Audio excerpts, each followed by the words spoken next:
Thank you for joining us once again for the X Level podcast. I'm D. Rizzo, along with In the Lane with Jerome Lane. And joining us for this special podcast is none other than Mr. Russ Neal, Akron City 4th Ward Councilman. Mr. Neal, how are you today? Thank you. Thank you for having me. All right. We just want to take a moment and kind of go over a couple of changes, if you will, with City Council, and also we have an upcoming community forum that we want to speak about regarding the Lock 3 Summer Concert Series. Mr. Neal, I understand there's been some changes down at City Hall,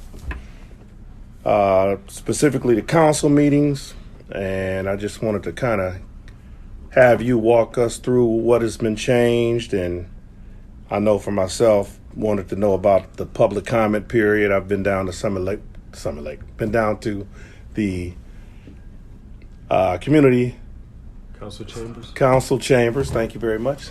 And kind of wanted to find out what's been changed since then. So if you could go into that for us. Well, thank you. The main change that impacts the public directly, which has been on the news and conversation on Facebook, has been the change of the public comment period. For those who don't know, the public comment period was something that was added to the council at the public's request. When I first got on council, if you wanted to speak before council, and of course this is a big issue with the Akron Public School Board as well. If you wanted to speak on council, when I first joined council some 10 plus years ago, now I'm starting my 11th year, you used to have to write a letter and send it in and get permission to speak before you came down. The public came and said, this diminishes our opportunity for freedom of speech. We want to have be able to speak publicly. I don't think it had to go to to the ballot. I don't think it went that far. Okay. But the public came down long enough to where council members deliberated on it and agreed that we would have open comment period. So as it stood before these most recent council changes, a person could come down. Once council was over, we had a public comment period, and a person could speak on any issue relevant to quality of life here in the city of Akron, and even statewide or nationally. Okay. And they would have 3 minutes to speak. As long as they were respectful, they could speak. And one of the challenges that came up, and one of the questions I raised, is that we had people come down and speak about some serious issues. But from council standpoint, we had no way of understanding, or we did not put in place a process to track those changes. We would just list that the person spoke, but we wouldn't list what they spoke about in our minutes. And of course, your minutes are the official records of your meeting. Correct. So we had no way of tracking if we were adequately following up with the request. So the new leadership, Council President Margot Somerville and Vice President Jeff Fusco, brought a solution. Their solution was to change the process. And that was to have people have to sign a form before council meeting started, so that they would have a documented form on what they wanted to speak about. And their statement was so that then they would be able to follow the process through, have a document, make sure that the proper people were down there to help them, and have a document to follow them through. Well, I mean, I could appreciate that, but every council member is down there. So right away, there's somebody who can help them. Now, the person for the administration may not be there, although for most times somebody from the service department and neighborhood assistance department are there, and those are usually where the major complaints. But be that as it may, that was their statement for why they wanted to change it. But here's the challenge. We have people that come in to get to the council meeting, and they get there after 7 o'clock. It's challenging to find parking downtown. People are just getting off of work, trying to get childcare ready, or whatever the issue is. They may not get there till midway through or right at the beginning of the public comment period. And so that became a challenge. The other thing was we had been approached by people from the community saying that they wanted the opportunity to speak on things even before council if that issue was going to be voted on that day. And I say that because with public comment period being at the end of the meeting, a lot of times we would vote on things that folks wanted to speak on before we voted on it. It was too late. We voted on it. So with all these new changes came, and as the changes that were voted on stand now, a person has to be able to get there and sign up beforehand, before 7 o'clock, to be able to speak. I expressed my concern at this last council meeting before we voted on these rules changes. Okay. But I was outvoted 12 to 1. Yeah, he was the only people near they voted. And so as it stands right now, a person has to get there before 7 to be able to speak and write down what they want to speak about. It was stated by Council President Margot Somerville that if someone comes, that we'll give them the courtesy to speak. How long that courtesy will be extended, okay. I'm not sure. The challenge was at this last meeting, with council being off 2-3 weeks, people came down thinking that they'd be able to speak, and nobody was allowed to speak. So it kind of, it looked bad. Here it is, we changed the rules, and then they're not able to speak. And the reason was that it was a special meeting. Well, special meeting, this didn't fall under our normal realm of a special meeting in that this was something that normally would have we changed procedures midstream. Normally what we did this past Monday would have taken place at the last meeting in December. Okay. So I guess what is this? Is there an amendment to this? And allow me to say this. I appeared in December as well. I was able to speak briefly. Fortunately, I took the initiative to follow up with the cabinet members that I needed to speak with. But what can be done with regards to if I'm not able to get there? I think you should be able to at least email prior to. I can email at 5 o'clock that I want to speak. Now you've got a record. Well, I'm sure that I'm hopeful that council will take those things into concern. Yep. But here's the challenge. Not everybody has email. That's another thing. Correct. Not everybody has a car. What about cell phone? Not everybody has a cell phone. Okay. See, we cannot discriminate against anyone. We have, if someone has an interest to be engaged and involved in their government and be engaged and involved in their community, why would we want to rob them the opportunity to speak? The public comment period has been very beneficial to us on council. Now, I understand what the goal was, is so that we could document. So this was my suggestion. If you come to speak, we make an announcement. If you want to ensure that your concern is addressed, please fill out a form and leave it with council. That makes sense. We can educate folks. It's better if you fill it out before, but if you get there and you in midstream, make an announcement at the end of before we start public comment period that you fill out a form before you leave, and we can say, and give it to your council person. I mean, we're there. If one of our constituents comes down to speak, make sure that we get the form and we turn it into the clerk. Or the clerk can stay and make sure that they get the form. But there's enough official representation down there that either their council person could get the form, or if that's what they have an issue with, is with their council person, then they can make sure that they give it to the clerk. Those are all there. And last but not least, we could also have a drop box. Oh, that'd probably be the easiest. Yeah. So if they speak, they can drop it in. Yeah. And for those who do have the modern technology, we could say, or follow it up with an email to a specific email address. And quite frankly, everyone may not want, they just might want to vent their concerns, so it may not even be required. But if they have to go through those extra steps, they may only want 3 minutes to talk about it. Yeah. So that creates another level of challenge at that point. Please keep us in the loop with regards to if there are some changes or who we need to contact to kind of update those things. I think, and there's plenty of times as council we pass legislation with an intended goal, and we may not always reach our objective. Like I said, I express my concerns. But now that this law rule has passed with council, what I would share, because I hope council would always do the will of the people, Yeah, you want to be is open. that if the people come and find that this is a cumbersome obstruction to them being able to express their concerns, which was expressed this last Monday when people found out they couldn't speak, that council will make the changes. Okay. I do believe that the will is to serve the people.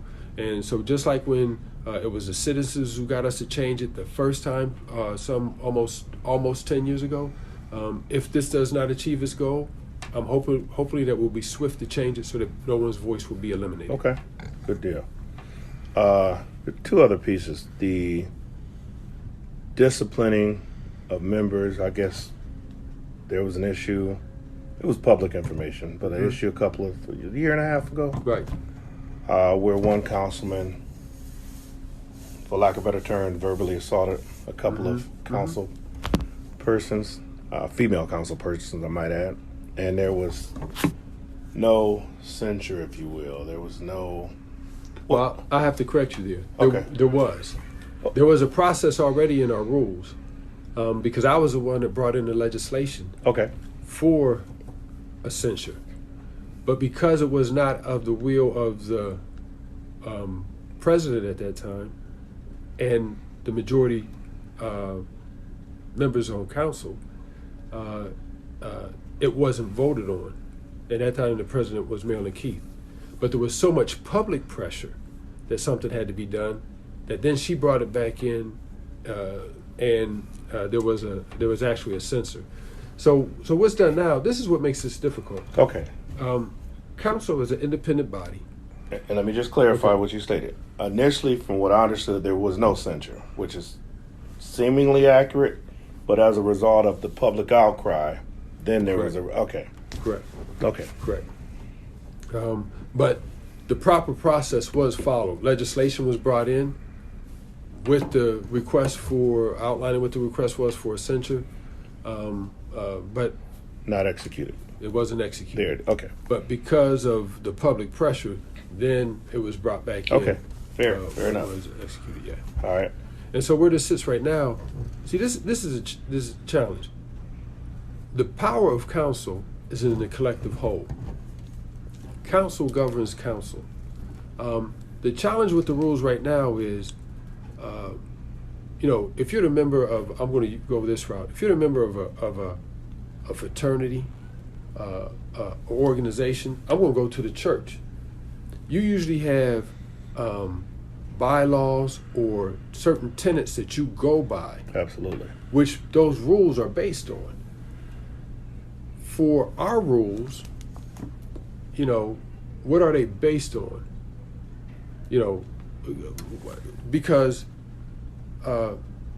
politics can be used to cover a multitude of sins. Yep. A person can lie, oh, that's just politics. A person can cheat and steal, oh, that's just politics. A person could avoid the acknowledgement of truth and facts and say that's just politics. Now I'm going to go back to what caused that first incident on council. What were we talking about? I had brought in a resolution for the city of Akron to change recognizing Columbus Day, and that we call it Indigenous Peoples Day. Yep. Everything I brought in was a historical fact. Even the statement from Columbus's own mouth about how they raped and murdered people. Okay? So everything was fact. But at that time, members of council, and unfortunately even the present vice president, council chambers are where you discuss and you debate issues. We may not agree, but that's where it takes place. They did not even want to have the discussion, so they asked to cease discussion before anything even happened. And I'm going to show you what was wrong about that. Before that meeting, I had met with members of from the Italian community who were concerned. Had them at my ward meeting. Okay. I had gotten an email from the present president at that time, Marilyn Keith, expressing concern about the legislation. And I shared with her, no problem, I'm not asking us to pass this along that fast. I know this is a sensitive process. topic. Yeah. Let's talk about it. But I mean, this legislation spoke to this nation's original sin. Columbus was initiated a slave trade. His own words talked about the atrocities against the human race, black folks. A lot of times when we hear about Columbus, we hear about the how it led to the Native Americans and whatnot. We don't know. They don't speak to the history of how the atrocities impacted African Americans, black folks here on this continent. So I say that to say that was they knew my intent was for just honest dialogue. Okay. But they ceased that debate. So here you have the same people that participated in undermining what's the democratic process. Deceitful. Now some of them are in leadership position. Mm-hmm. And I mean, I know that may make some people uncomfortable, but it's fact. So what are our challenges now? We have these rule changes, and what are the rules based off of? Because I listened to the oath of the mayor, and I believe our oath mimics that. And in his oath, he said, "On my honor, I promise or I swear to execute my duties honestly and impartially." That means you don't discriminate. I may not like what's coming across, but I'm not going to discriminate because I have to represent every citizen in my ward and throughout the city. And I hopefully there's not a duplicity of definitions for honesty. Honesty is honesty.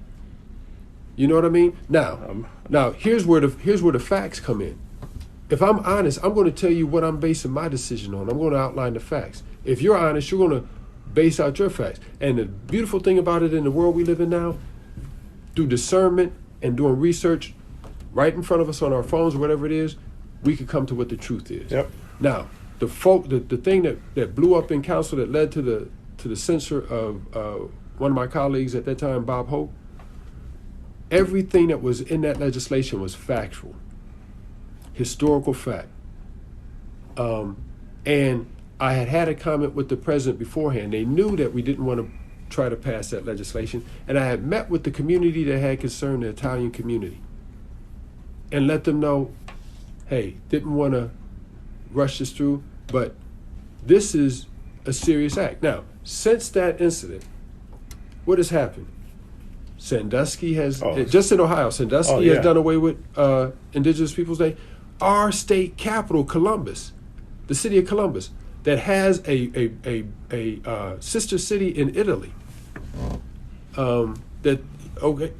they no longer celebrate Columbus Day. Okay. They give their employees Veterans Day off, but not Columbus Day as a paid holiday. Youngstown has since done away with abolished it, and cities all throughout the country. But so I mean, that's why when you talk about rules changes, the ways, what are our rules based on? What principles are they based on? And it's challenging.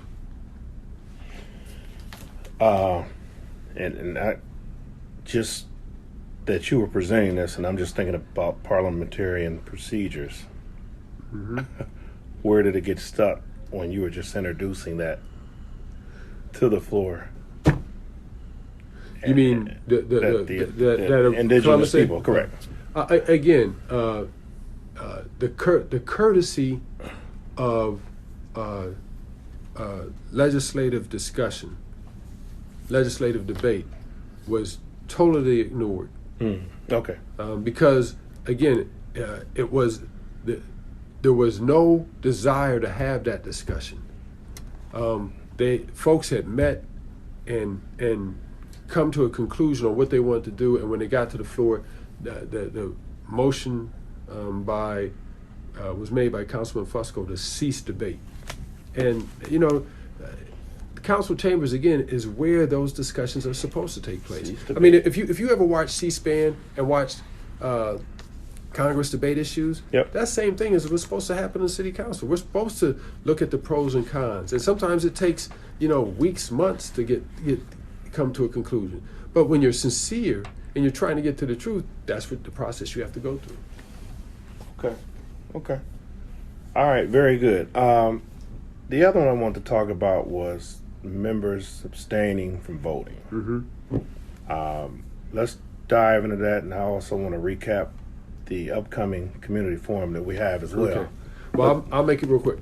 People abstain many times, and it's because they want to avoid a conflict of interest. They may have a relationship with that person. They may do business with that person. There could be a personal benefit for them if that legislation passes because, of the industry that they're in or the business that they're in. And so that's why people abstain. Some people have abstained because they haven't had enough information in the paper that they acknowledge some reason why people abstain. And the reason why they abstain, even if they did it for political reasons, you still had to say you had to respect the reason why they abstained because they didn't have the information they wanted. Some people say, well, you could always say you don't have enough information. That's true. But again, if a person is being honest, we can't judge them. And then others is because, that's just against their belief, and so they abstain from voting. I've abstained from voting on the minutes because when I read them, they do not reflect and capture the meeting. What happened at that time? So I abstain from voting on the minutes. Fair. But I think the way the rule change reads, as long as a person, nobody can just abstain, and if somebody wants an answer why, they have to give an answer, and I can respect that. Okay. No, I just in order for you to change that or add that or amend the rules, if you will, it just seemed like there was a great deal of that for them to even entertain that portion of it. So just wanted there. Any other ones that kind of stand out? Well, now, again, the rules changes are the rules changes. They said that we would change any if we needed to. Okay. The challenge with this isn't just a piece of legislation. These are our rules. The closest thing to us is like, the charter, the Constitution. Absolutely. Anybody that's a part of an organization, your bylaws. You don't want to change them or go through change them. That's a lot to do so, with too. A few things concern me. One, the statement was made that these hadn't been changed since 2015. Maybe not in totality, but they had been changed 3 times. And most recently, less than a month ago. The first time they were changed was when Marilyn Keith became president. Her husband was clerk, so they had to change the rules so that there was to reduce the conflict of interest. There was always a conflict of interest when you have people that live in the same household, one president, one the clerk. Right. So they changed the reporting duties of the clerk to the vice president. And then clearly it should have been. Yeah, it was a conflict. And so then the rules were changed again when Jeff Fusco returned to council after being mayor for that short period of time. And that was so that he could be a part of the committee of committees. And committees of committees, those spots go to the most senior members. So they were changed that time. Then we just changed the rules this past December so that there can be a transfer of usually leadership has to change on the end of December, and you vote on your committees right after that. Okay. So the election cycle. Yeah, but they this was the thing. They said, well, these folks will be voting, and technically, they're not council people yet. Well, they were voted on and certified. And for the past, Akron's been in a city for almost over 200 years. So it's been working for 200 years, but we changed it. Council. Okay. So then these rules come in, and my concern was, this is a 21-page document. There's a change on almost every page. You have new council members, many who don't have their passes or their cell phones yet, okay? And I can only speak from when I came on council and from when some of my colleagues came on council, and I'm talking about colleagues who had been state representatives, city school board members, national board members. that's a lot to take in. So we had a meeting on Saturday, and then we vote on this on Monday. And my concern was that that we were rushing through it, and members didn't know the totality of what they were voting on. Now, there's a normal thing in council which is called a council courtesy. When if you have need more information, you ask for time. But that was ignored, and so there was, I just felt that we rushed through the process, and unfortunately, I think this document we're going to have a lot of changes. Okay. All right, that's fair. That's fair. A lot of stuff going on with Akron City Council. I'm going to reach out to other members as well. I also want to reach out to Summit County Council and get some input from there as well. So we're looking to get some information on that. Just a follow up to a podcast that we did a couple of weeks ago, in addition to the community forum that's coming from behind that. The Lock 3 Summer Concert Series. For those that are listening, it is set for January 15th, 2020 at 6 p.m. at Lawton Street Community Center. Lawton Street Community Center is located at 1225 Lawton Street in Akron, Ohio. And we're just going to kind of open up the doors. We've invited members from the cabinet, from the City of Akron Cabinet, senior members. We've invited representatives. Anyone is welcome. And just kind of wanted to touch down and have a little more dialogue on that. I'm, for one, I'm kind of excited to kind of get individuals to talking about that. Rome, you weren't here for the last one, but kind of give me your thoughts on Lock 3, the entertainment, and what we're gonna try to get out of this one here. So.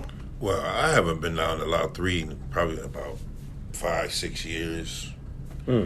I just don't like the entertainment that's coming there. I don't want to see anybody that's in the 60s, 70s, maybe the early 80s. Can we bring this 2020? Can we bring somebody like in the 90s, early 2000s? Something that we interested in seeing. Something that we happy to when I take my girl, we happy to be together. You know what I'm saying? I don't want to go see somebody back in the day, and that's my problem. I think I'm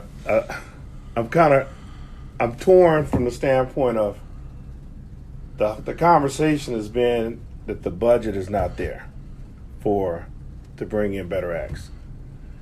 I, however, kind of know there's a lot of room to work with artists as far as budget.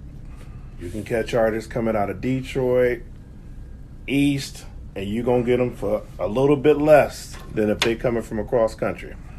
So I did speak to or email someone from the city of Akron, and they advised me that there was a survey that was completed, and I've requested the information for the survey to kind of be able to have that for next week. But I'm just curious as to what type of acts was there, who's setting up the budget, and that's the whole purpose of the forum. We want to know who is putting this together. It's January. The series starts in June, close enough, July. And I don't want the community to go another year and it be said that, well, we had a conversation with you, but it's now March or April and we've already booked those acts. Another thing, they bring in the groups or bands or whatever, and the main person is dead. You know what I'm saying? The main person is that you really want to hear is not even there with the band or the group. So that's another thing. I'm just cheesing. All I can do is cheese right now. Okay, that's all I can do. I mean, I just want to say thank you. I appreciate you for hosting the forum. As I shared with you last time we had the opportunity to speak on the podcast, this has been a constant dialogue. It has to be. Yeah. Between council and the new administration, and they've gone out. They've done a survey. having Ruben Studdard at the end was a big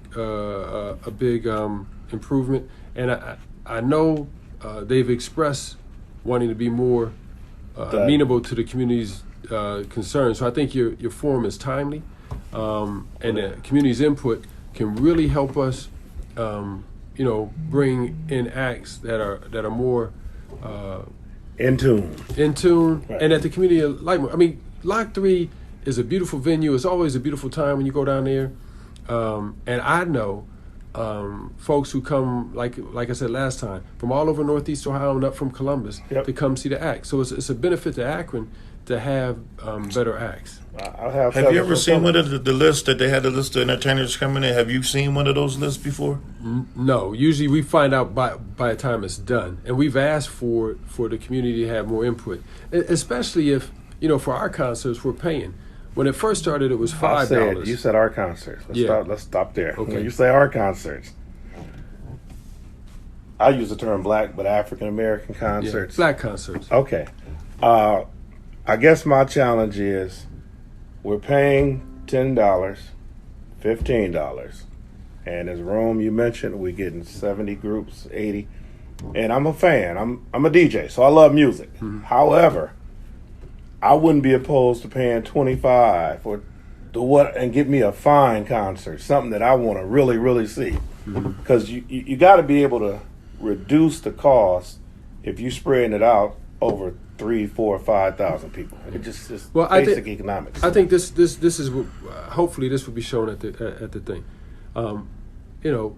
Let's take a look at what it costs. Let the folks know what it costs, because we'd love to get. I'm sure the city would love, and we do a beautiful job of this out in the neighborhoods where we give the free concerts. That's beautiful, man. Absolutely. You can walk up with your family, and we don't want to make Lock 3 where people are paying. So maybe we don't do it for every concert, but there's room to drop in some concerts. Oh, absolutely. Where you could, man, I'd love to see an Anthony Hamilton.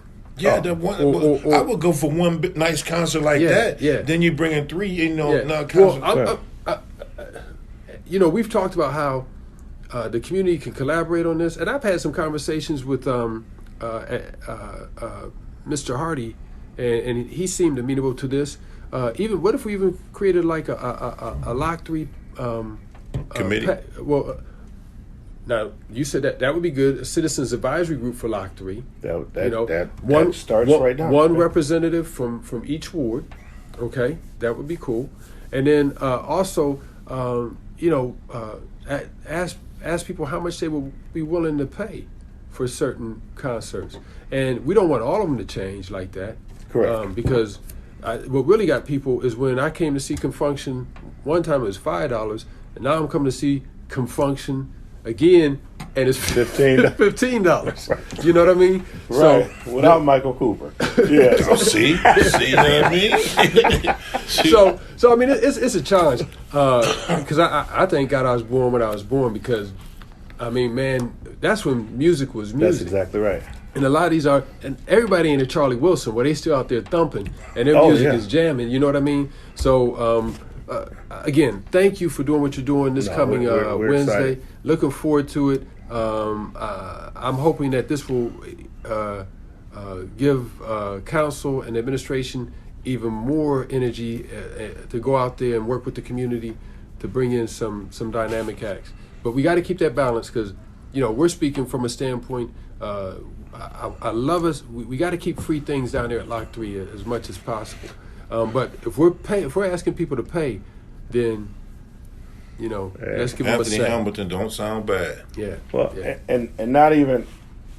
I've got older friends that know my love for jazz. Obviously, losing 107.3 is that hurt. blow. Yes, that hurt. And I mean, bringing a jazz artist or two. I mean, we could help underwrite. Yeah. Some things like that, and just make it exciting for everyone. But I think again, it's important. We're going in. Upscale is going in next week with a very open mind. We want some healthy dialogue. We want to be able to present this back. City of Akron administration and officials, we're emailing you. We're going to let you know we're doing everything we need to do. It won't be said that we didn't talk to you or whatever the case may be. So we're looking forward to getting that information out there. So any other questions or concerns on that, Ron? Mr. Neal? No. Yeah. Yes, sir. Thank you once again. All right, very good. We're going to shut this down here again. January 15th, 2020, Lawton Street Community Center, 1225 Lawton Street, Akron. We'll be there. Mr. Neal will be there as well. We've been advised that someone from the city and or representatives will be there as well, aside from Mr. Neal, who's the Parks and Recreation Chair. All right, I'm good to go. Signing off here. That's it. Thank you. Thank you. Have a good one.